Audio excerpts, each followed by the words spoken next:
La partie des questions-réponses, au final, il est 18h58. Bam, on a récupéré l'horaire. C'est-à-dire qu'on a fait une partie... Faut ça, la SNCF.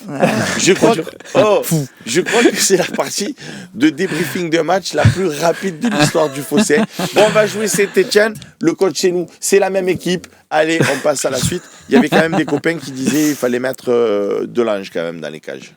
C'est le seul changement qui m'aurait pas choqué vu que Roulier a fait quand même pas mal d'aller-retour en Amérique du Sud. Ah ouais, c'est ce qu'il va faire. J'ai l'impression. C'est quoi le concert, te demande Yacine Istroux c'est Kemmler qu'on a l'habitude de voir sur le talk. Je te pose la question, insulte-moi, vas-y. Il est pas juste sur le talk à faire des débats, il va pas faire des débats arbitrage à son tour. Voilà, il a une petite musique émouvante que vous pouvez suivre, c'est à l'espace du... Enfin, je vous dis que vous pouvez suivre, c'est complet, mais... Vous pouvez écouter déjà. Ouais, il y a Blue Gigi avant de prendre la question sur le Phocéen qui nous dit si on perd à Saint-Etienne avec l'équipe type, ça craint quand même. C'est pour ça que lui, il aurait mis l'équipe B en se disant bon, au moins si on se qualifie, tout va bien. Et si on perd. Non, mais faut se qualifier là. On perd, mais on a mis l'équipe B contre Saint-Etienne. Tu casses une dynamique. Il a raison dans ce qu'il dit. Tu vas en fonction des conditions climatiques et tout. Avec les titulaires, avec les remplaçants. Annecy, chez toi, stade Vélodrome. Avec les Sanchez, les Payet et les consorts. Alors moi, je te dis la même réflexion. Tu as mis l'équipe B. Justement, Payet, il était remplaçant à ce moment-là. C'est pas l'équipe. Ouais, mais bon, tu aurais dû mettre. Tu n'avais pas mis l'équipe type contre Annecy. Nos lecteurs sont importants. Non, mais ils posent des questions. Je relais et vous donnez votre avis. Contre Annecy, tu n'avais pas mis l'équipe type. Contre Annecy, tu étais 3 jours après un choc où tu avais choisi de mettre l'équipe type sur le match d'avant que tu es de Paris. Ils n'ont plus fait tourner les 11. Hein. Tu n'as pas fait tourner les 11, mais là, on ne te dit pas qu'il faut faire tourner les 11. Zach Ozak, êtes-vous satisfait du résultat contre Lille? Non, d'hier, pardon. C'est le Monaco. Ouais, moi, je rajoute contre Lille, du coup. Moi, sur le résultat d'hier, j'avais pas vraiment d'avis. Par contre, ce qui me plaît, c'est qu'ils aient gagné par 2 buts d'écart. Quitte à gagner. Parce que là, ça fait plus 14 pour nous, plus 10 pour eux. Avec un match en moins pour nous. Ça veut dire que, imaginons, j'invente, même tu gagnes 1-0 face au Havre. Tu as plus 15, ils sont à plus 10. Tu parles de Monaco, hein? De Monaco, ouais. Tu as plus 15 avec 3 points d'avance sur Monaco. Monaco est à plus 10. Tu n'as pas 3 points d'avance. Virtuellement, si tu gagnes contre le Havre 1-0, c'est un match tu bats le Havre 1-0. On va dire que c'est pas une victoire probante. Hein, si tu bats le Havre 1-0, le Havre qui est catastrophique. Bref, j'ai 33 points plus 15. Monaco a 30 points plus 10. Parce qu'ils ont pris 2 buts d'écart. La fin de championnat pour penser qu'au l'average. Ça compte quand même. Hein, on n'est même pas à la moitié. Justement, c'est bien. Ça peut s'inverser. Tu préfères être dans leur position ou dans la nôtre? Tu préfères mourir ou tu préfères vivre? Non mais... Alors oui, effectivement, le repos éternel, bien, mais en même temps, mourir, c'est se reposer. Il y a Jack George qui nous dit pourquoi Harit est sur le départ. Quel enfoiré. Tiens donc. Après, non, mais vraiment, je pense que de toute façon, un joueur qui est sur le banc, par contre, tu peux pas. Arrête, bon, déjà, c'est pas je rapporte des ragots, quoi que ce soit. En sélection, son entraîneur a déjà fait cas qu'il y a des mecs qui peuvent être sur le banc, lui, c'est pas son cas. C'est toi qui veux partir. Nous, avec Antonin et Bastien, on a le temps. Donc, soit tu fais une réponse concise, soit on partira jamais à l'heure. Harit est arrivé à l'OM en 2021. Au bout d'un certain nombre d'années, tu as une usure. Surtout quand tu n'es pas un titulaire indiscutable. Donc je pense qu'il y a des mecs sur le banc, ils ont les crocs, ils vont se dire mon heure viendra, lui va se dire mon heure, mais ça fait 8 jours que je suis là. Donc c'est plus compliqué à entretenir cette flamme-là.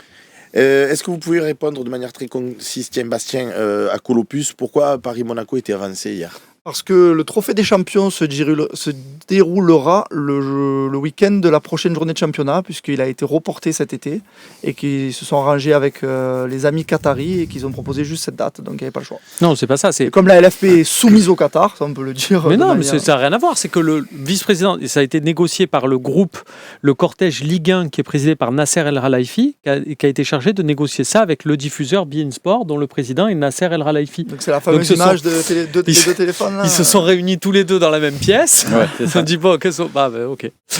Ils se sont rapidement tombés d'accord. Dantag, il dit Seb a gagné le tu préfères pour toujours.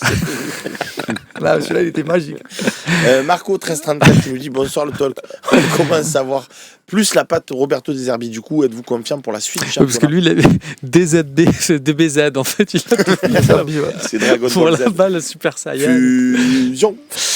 Qu'est-ce que tu en penses, Antonin, toi? Tu nous as pas parlé de De Zerbi. J'aime bien parce que ce soir, Bastien, il s'est découvert une âme de présentateur. Mais ça fait bien plaisir sûr. de le voir, Il dit ça sera avis. mon dernier argument pour cette partie. Tu sais. Il pilote l'émission. Bien Il est sûr. en haut. Effectivement, Antonin, on dis-nous. voit que De Zerbi a instauré sa patte ces dernières semaines et ça fait du bien. Donc tout porte à croire que dans les semaines à venir, on va encore plus gagner en fluidité, qu'on va mieux jouer. C'est une évidence. En tout cas, il semble avoir trouvé, comme Longoria, je reprends ses mots, un certain équilibre dans son équipe et ça va porter ses fruits. J'avais une question pour toi, Bastien. Dis-moi. C'est par rapport à toi qui a beaucoup suivi De Zerbi. Ouais. Je connais pas le Norvégien, mais lui, je le connais. Ouais. Voilà, dans ces différents clubs de Sassuolo et Brighton.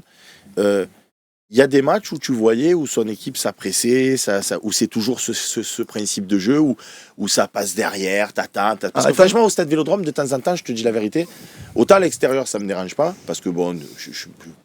Et encore que je préférerais peut-être... Bon, tu dors, ça mettait un peu le feu, tu vois.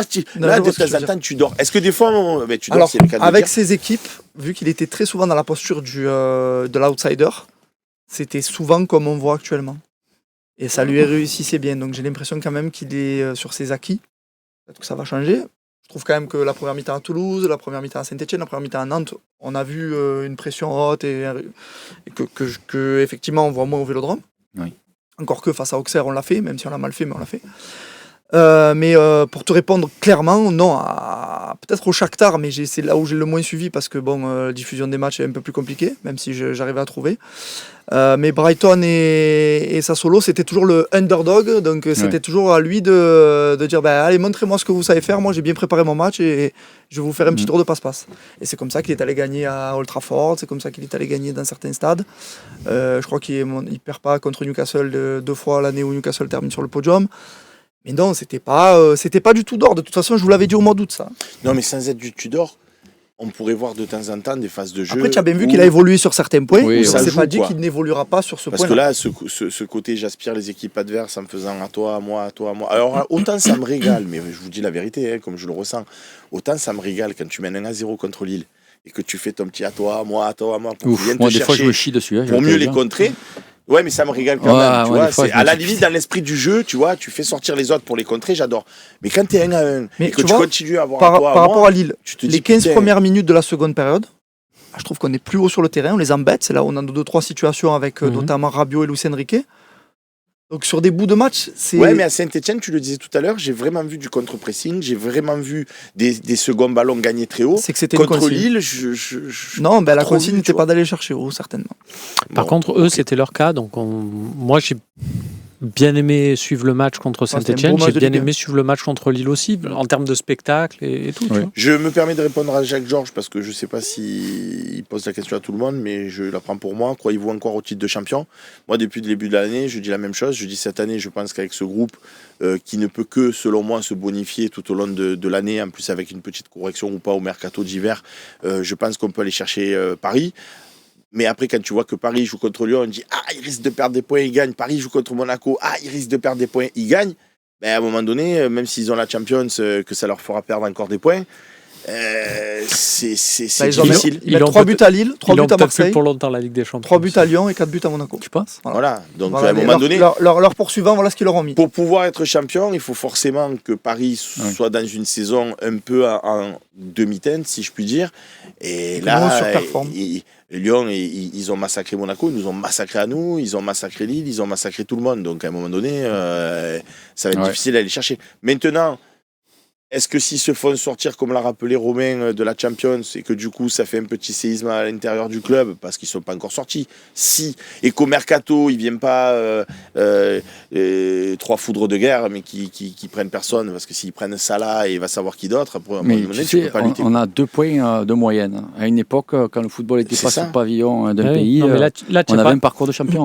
Là, tu es loin, 2 points de moyenne, ça ne se représente pas parce que tu es dans une Ligue 1 avec des derniers qui sont très faibles, donc du coup qui distribuent des points à tout le monde. Oui, mais on a toujours dit, putain, tu as 2 points de moyenne. Oui. C'est dans une.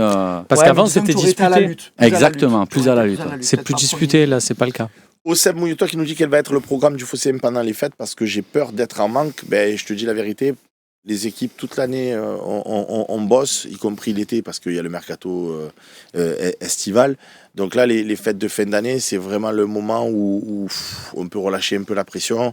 On peut profiter aussi des nôtres parce que c'est important aussi la famille. Donc là, ça va être vraiment relâche, les émissions, les OM au café. Enfin, évidemment, on peut peut-être jouer au padel. il y aura Non. Toujours pas. Toujours pas. Toujours On pas. fait un live padel diffusé sur le fossé. Toujours pas. Je sais pas si c'est moi qui ai tiré au sort pour jouer avec qui, tu sais. Tant pis pour lui alors. Donc ouais, ça va être relâche et on se retrouvera. On se retrouvera vite, c'est pas non plus, on part pas longtemps puisqu'il y a le match le 5 janvier. Mais il y aura quand même l'actualité, bien évidemment. Et les grilles. Et les grilles tous les jours sur le Phocéen parce que ça c'est 365 jours. Parents, Nico Amskas, prolongez-vous rangé d'un an. Est-ce que vous prolongeriez rangé d'un an? Est-ce que vous êtes pour? Oui. Oui. Pour 2 raisons. Moi. 1, parce qu'il est fort, et 2, parce que, rappelez-vous, on l'a acheté avec où les Nantais, si on le vend, on leur donne la moitié, un truc comme ça. Je confirme, Romain, tu te rappelles, dans la clause 30% ou 40%. Non, mais est-ce que c'est toujours en vigueur du coup, Je sais pas, mais en tout cas, si tu le vends 30 millions et que tu en donnes la moitié à Nantes, il n'y a aucun intérêt de... Enfin, tu le vendras jamais 30 millions. Je suis pas sûr. Après, Je crois que c'est plus en vigueur. D'ailleurs. moi, dans l'absolu, je suis pas contre prolonger. Après, on l'a prolongé il y a pas si longtemps que ça. Enfin, tu vois des. Bon, je me dis, il n'y a pas urgence. On finit avec la question de Tony Montana, comme ça sera 19h10, tu auras le temps d'aller voir notre ami Kemmler. Fais-lui une bise. Tu dis, grâce à Seb, j'ai prévu d'y envoyer mes sous-vêtements, ça va, bref. Bah, si tu veux. Donc, le copain il nous dit, donc c'est Tony Montana 94. Question pour Bastien, qui est actuellement le plus grand talent du centre pour toi? C'est dur. Jean-Pierre Papin. Et là, il commence sa posture média training. Alors là, non, c'est dur, il y en a plusieurs. Coach. Ouais, je vais pas en dire qu'un, mais pour moi, je suis un grand fan de Amir Karanif, Milan Lecce. Je prends volontairement ceux qui sont pas encore groupe pro et compagnie. Ouais. J'évacue Bacola, Sternal, parce que pour moi, ça, ils sont plus considérés comme à l'intérieur de la formation. Donc Amir Karanif, Milan Lecce. Et je vais en profiter pour passer un petit coup de gueule. Je vais dire Gianni Callisto. Mais je ne vais pas citer Sami Beja parce qu'il a 14 ans. Et alors, je ne sais pas si ça a été commandé par son agent ou si c'est directement le média. Et je vais les citer, malgré que j'ai des bons rapports avec eux, Foot Mercato, qui a décidé de sortir la semaine dernière, en pleine semaine, un article de 1 page entière sur Sami Beja. 14 ans. Il n'a même pas le brevet, le collègue. En disant, voilà, le nouvelle pépite du centre, il est pisté par Manchester, par Barcelone. Les gars, 14 ans, mais vous étiez où à 14 ans, les copains, s'il vous plaît. Mais est-ce que... Et si c'est son agence, tu es fou, mec. Est-ce qu'ils ont pas le même article? Est-ce qu'ils n'ont pas le même article et ils changent juste le nom d'un mec? Parce que j'ai l'impression d'avoir vu 800 fois ce truc. Ça sent l'article commandé. Ça a démarré avec Bilal Omrani à l'époque. Son agent, c'est quoi? On se croisera sur les terrains, viens, on en parle, mais c'est contre-productif pour ton minot. Ton minot, il a 14 ans, Chaque année, les gars. ils vont dans l'archive, tu vois, ils se disent, bon, allez. Limite, là, il est en train d'écrire un courrier au Papa Noël, Sami Beja. Et Sami, je t'aime, franchement, tu es un monstre, j'espère que tu vas péter. On conclut cette émission pour libérer Romain. Petit prono pour Saint-Etienne-OM en Coupe de France. 3-2. Ah oui, d'accord. Pour l'OM? Pour moi, l'Olympique de Marseille. Ouais. Bon, j'ai une grosse pression, moi. Parce que les dernières fois que je suis venu au talk, c'était à 20 matchs à l'extérieur, et j'ai à chaque fois donné le score exact. Oh, ouais, sans faire exprès. Non, tu es modeste là. Ouais, sans faire exprès. Non. Bon, il se trouve que. Lens, c'était après Auxerre, donc il y avait la trêve entre temps. J'ai dit on va gagner 3-1 à Lens. Je sais pas pourquoi j'ai lancé ce truc. Je vais dire 4-2. 4-2 OM. C'est qui va passer le bac. Hein. 4-2 OM. Mais qui se connectent et tout. C'est comme les mecs qui sont là et qui font comme ça. Ce que j'adore, c'est les mecs qui font. Je vois tes buts. Sachez une chose. C'est du foot. Sachez une chose. Je n'ai pas gagné d'argent au Paris Sportif cette année, donc je suis vraiment bidon. Ne me suivez pas. 2-1, 3-1. Ah ouais, moi je peux le faire aussi. Alors je pense que l'OM pourrait gagner 1-0, 2-0, 3-0, 4-0, voire 4-1, 2-1, 3-1. Bon, mais tu préfères vivre ou mourir? C'est ça la question. Il a grillé un autre média. Ça me faisait rire pendant des années. La Provence, il présentait jour de match sur le papier et tout. Il faisait la compo d'équipe et tu avais toujours les compos probables. Il y avait lui ou lui, lui ou lui, lui ou lui, lui ou lui. Ouais, bon, il y a l'effectif, oui, on a compris. Bon, franchement, je vous dis la vérité. Bon, c'est le cas très souvent, mais ce soir, j'ai pris beaucoup de plaisir avec Antonin, Bastien et Romain. D'ailleurs, Loïc nous dit effectivement c'était un très bon talk. J'espère que ça vous a plu. Et que ça a plu à Willy Delageau aussi. Ouais, c'est ça qu'il faut. Hein. Willy Delageau. Qui aime les soirées salsa. Humilité, monsieur Qui aime les Delageau. soirées salsa? Pas trop, mais... Il aime pas les soirées salsa. On a une petite anecdote avec toi, monsieur Delageau. Hein, les soirées salsa, n'en dira pas plus, monsieur Delageau. Bon, allez, les copains, il est temps de Non, mais libérer attends, Romain. les gens ils vont se dire il a fait un truc alors qu'il a mangé une pizza dans sa chambre. Pardon, on l'embrasse. C'est mieux. Vaut mieux pour lui. On va arriver à couper cette émission. Je vous embrasse bien fort. Merci pour votre fidélité. À très vite sur le Fossé. Bye bye.